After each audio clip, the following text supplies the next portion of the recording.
Las Puertas Verdes, nuestra historia.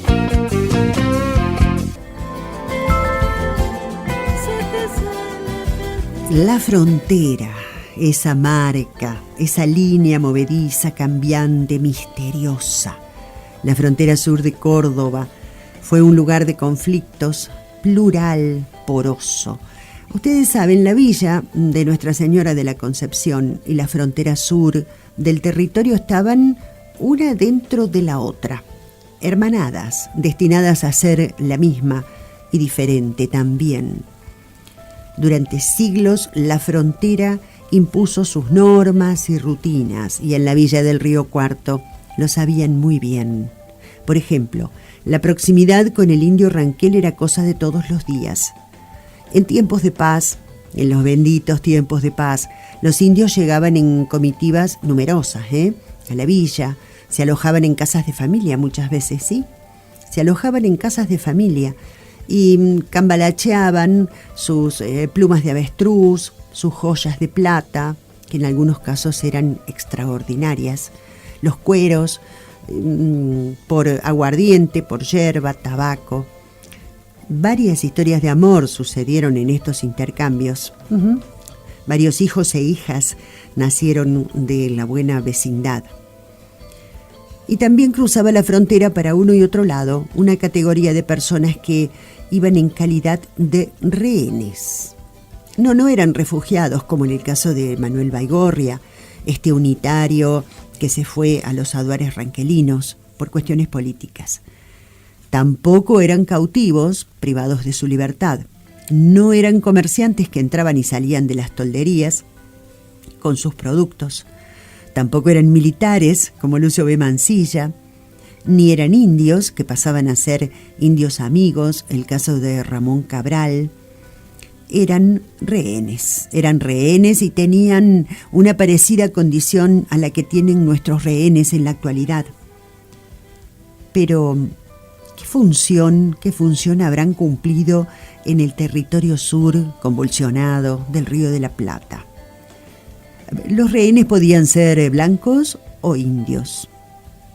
Cuando se firmaba un tratado de paz o se hacía una incursión en territorio ajeno, una incursión pacífica, ¿verdad?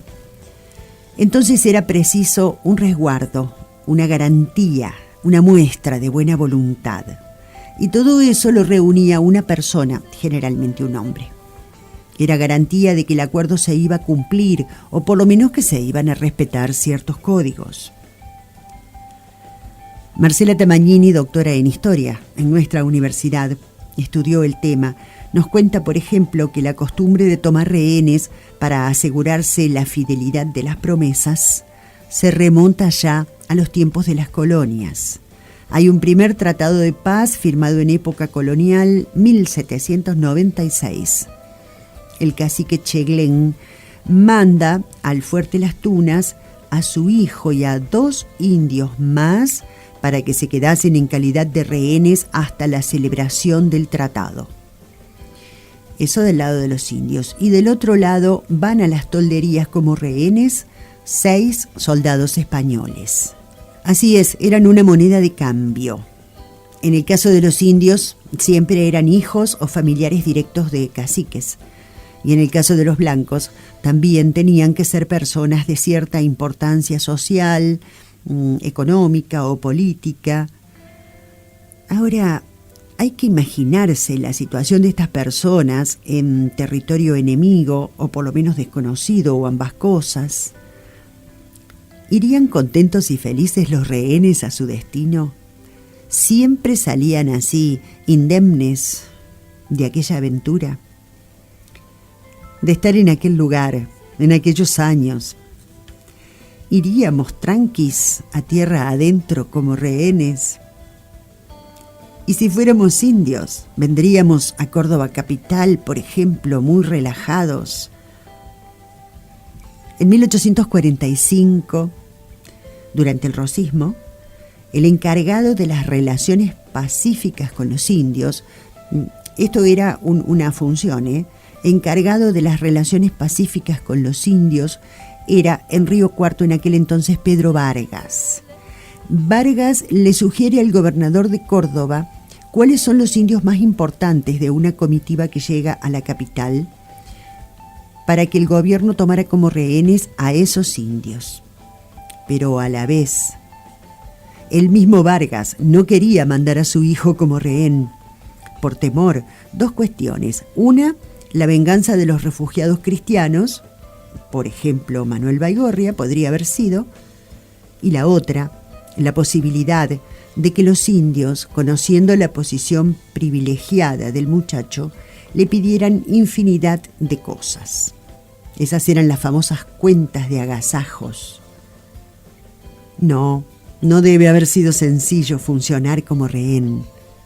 Si el tratado de paz no se cumplía, o si las raciones prometidas a los indios, que casi siempre se pagaban acá en el Río Cuarto, si esas raciones no se entregaban en tiempo y forma, los rehenes y podían pagar en algunos casos, lamentablemente, con la vida. ¿Y por qué deberían aceptar los rehenes? Bueno, en algunos casos no les quedaba otra. A veces tenían cuentas pendientes con la justicia y esta era una manera de ir acomodándolas. Y si hablamos desde el lado de los indios, en realidad, las familias ranqueles que ofrecían rehenes ascendían en la consideración social y familiar de la tribu. Ofrecer un rehén era un factor de importancia, de cierto prestigio en la sociedad india. Bueno, antes de terminar les cuento qué pasó aquella vez de 1845, cuando don Pedro Vargas no quiso entregar a su hijo para ir a tierra adentro como rehén. Sí, se lo pedía el gobernador. Pero Vargas tuvo que explicarle al mismísimo gobernador cordobés por qué quería eximir al hijo de esa función. El problema era que costaba mucho conseguir a alguien para reemplazarlo. Mientras tanto, el hijo de Vargas se comía las uñas y el padre también, hasta que al fin apareció un capitán de milicias llamado Narciso Arias, que vaya a saber por qué no pudo decir que no. Y allá fue Narciso Arias, rezando para ser canjeado por un rehén indio que debía ser aproximadamente de la misma importancia que él. Solo así salvaría la vida y volvería a ver a la familia, a sus compañeros de tropa, al cielo de este lado de la famosa frontera. Nosotros y nosotras por ahora vamos a caminar despacito, sin apuro, hasta la frontera para ver por dónde seguimos en el próximo Las Puertas Verdes. Gracias a Marcela Tamagnini y a Florencia Roulet